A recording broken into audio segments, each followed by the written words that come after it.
नमस्कार दोस्तों। कथा सागर के इस अंक में आप सभी का बहुत बहुत स्वागत है।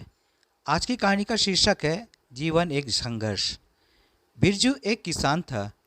एक बार बिरजू भगवान से बहुत ही नाराज़ हो गया। बिरजू बहुत मेहनती था।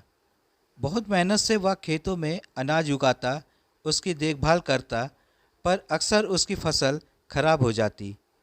कभी सूखा पड़ जाता, कभी बाढ़ आ जाती, कभी तेज़ धूप, कभी आंधी, कोई ना कोई कारण बन जाता, उसकी फसल खराब हो जाती।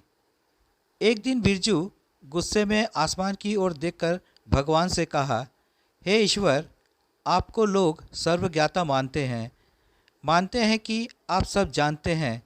कहते हैं कि आपके इच्छा के बिना एक भी पत्ता नहीं हिलता, पर मुझे तो लगता है कि आप छोटी सी छोटी बात भी नहीं जानते। आपको तो ये भी नहीं पता कि खेतीबाड़ी कैसे करते हैं। अगर आप जानते होते तो हर समय जो बाढ़, आंधी और तूफान आते हैं वो कभी नहीं आते। आप नहीं जानते कि कितना नुकसान उठाना पड़ता है। यदि आप मेरे हाथ में यह शक्ति दे दे कि जैसा मैं चाहूँ वैसा मैं मौसम कर दूँ, फिर आप देखना मैं अन्न के भंडार लगा दूँगा।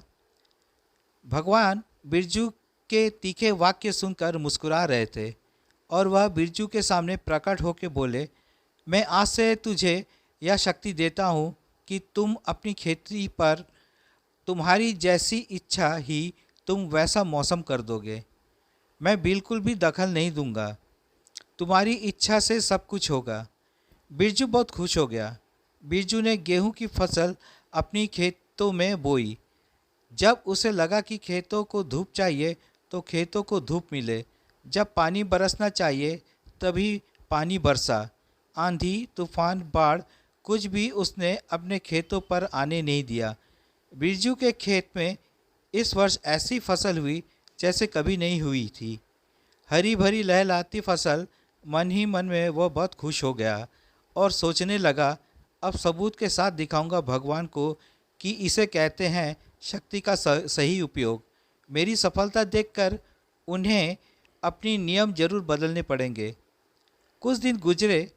फसल काटने के लिए तैयार हो गए। बिरजू बहुत उत्सुकता के साथ फसल को काटने लगा, पर जैसे ही उसकी नज़र गेहूं की बालियों पर गया तो वह अपना सिर पीट लिया और वह रोने चिल्लाने लगा। गेहूं की एक भी बाली के अंदर गेहूं का दाना नहीं था। सारी बालियां अंदर से खाली थी। बिरजू बहुत दुखी हो गया। उसने भगवान को रोते हुए फिर पुकारा, हे प्रभु, तुमने ये मेरे साथ क्या किया? क्या तुमने मुझे कोई सज़ा दी? भगवान बोले, पुत्र, ये तो होना ही था। तुमने पौधों को संघर्ष करने का मौका ही कहाँ दिया।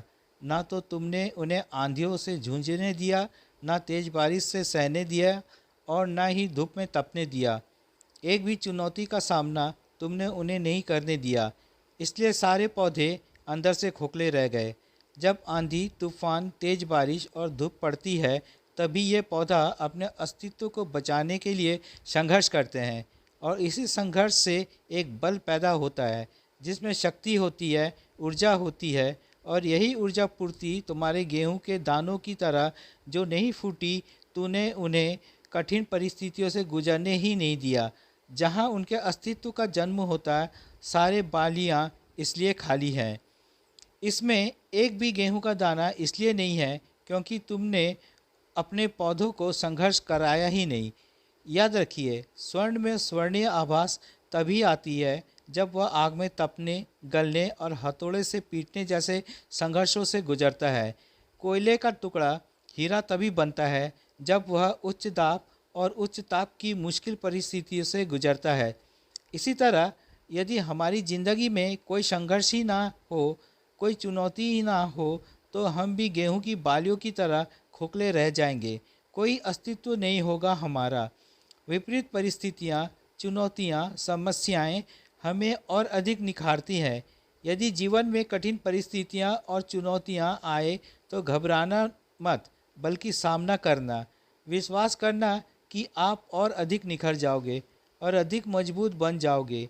किसी ने कितना सही कहा है, जिंदगी में जीना आसान नहीं होता, बिना संघर्ष कोई महान नहीं होता। जब तक न पड़े हथौड़ा की चोट तब तक पत्थर भी भगवान नहीं होता। संघर्ष ही तो जीवन की आत्मा है। जितना कठिन संघर्ष होगा उतनी ही शानदार जीत होगी। तो दोस्तों, ये थी आज की कहानी। अगर कहानी पसंद आए तो कमेंट्स, लाइक, शेयर ज़रूर कीजिएगा और चैनल में नए हो तो सब्सक्राइब ज़रूर कीजिएगा। मिलते हैं अगले वीडियो में एक नई कहानी के साथ। धन्यवाद।